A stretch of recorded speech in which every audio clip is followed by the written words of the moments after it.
Hi, in this video, we're going to learn how to solve quadratic inequalities. So let's take a look at our steps. The first thing is you're going to move all terms to the left side. That means that the right side of the inequality will be 0. Then you're going to make sure that the leading coefficient is positive. If it's not, multiply through by -1 and flip your inequality sign. Then you're going to solve it the same way you would an equation, and you're going to write your answers in inequality format. So if the inequality was originally less than, then you're going to write it as a is less than x is less than b, where a and b are the solutions you found in step 3.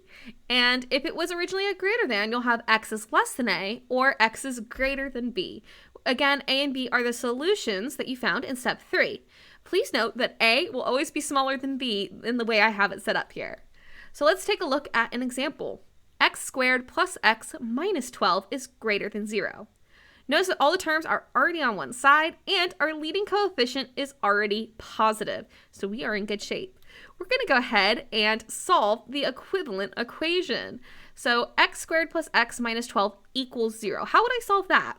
Well, I would factor it. The two numbers that multiply to -12 and add to +1 are 4 and -3. So I can write this as x plus 4 times x minus 3 equals 0. Now, that tells me x could be -4 or x could equal 3. I'm going to write my answer as an inequality now. So because my original inequality was greater than, it's going to be an or statement.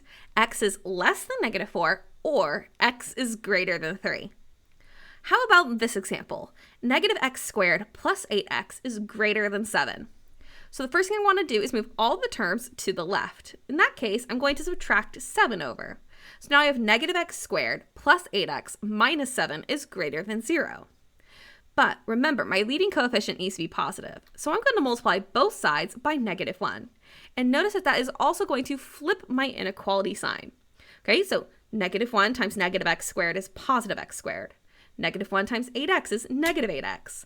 -1 times -7 is positive 7. Be very careful to distribute the -1 to all terms.